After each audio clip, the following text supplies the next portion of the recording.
ପଣ୍ଡୁଆ ମୁସଲିମ ବସ୍ତିରେ ସୁନ୍ନି ଜମାତ ପକ୍ଷରୁ ମହମ୍ମଦଙ୍କ ଜନ୍ମ ଜୟନ୍ତୀରେ ପରସ୍ପର ମଧ୍ୟରେ ଭାଇଚାରା ରଖି ରାଲି କରିଥିଲେ।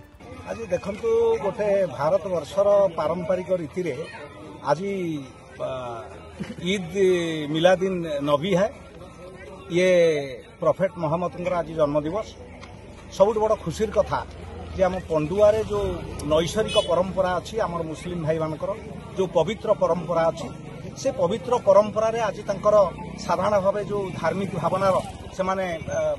भावना को जागृत करती आ विशेष भाव में जुलूस आज हुए तंकर विभिन्न पर्वपर्वाण सब जुलूस हुए मोहरम रे मध्य जुलूस हुए जुलूस माने मु आपन को सूचे देवाई चाहूँगी जे एटा हूँ गोटे प्रकार राली टाइप रो हुए जोटा कि धर्म भावना भितर से माने बुड़ी रही भाई माने भौणी माने छुआ माने समस्त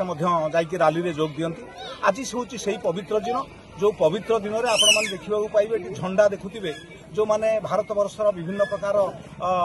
भावना भितर बुड़ी रहती आपण मैंने पंडुआ जगह देखा पाइबे आमर एठी सेमानकर धार्मिक झंडा गोटे पटरे उड़ुची आ भारत वर्षर तिरंगा झंडा अन्य आकार उड़ुची एठी समस्ते एकत्रित होई गोटे भावना गोटे भावधारणा गोटे जगह चली आमको आज आम सौभाग्यर दिन मु जदिओ भारतीय जनता पार्टी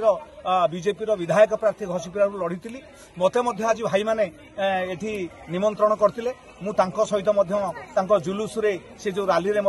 एकत्रित होइकि तांको सहित गली सेमान भारत मातार नाराई दौचंती धार्मिक परंपरा को किछि एठी भेदभाव नाही जोटा महात्मा गांधी कहिथिले ईश्वर अल्लाह तेरे नाम सबको सम्मति दे भगवान आपण एठी देखिबे अल्लाह।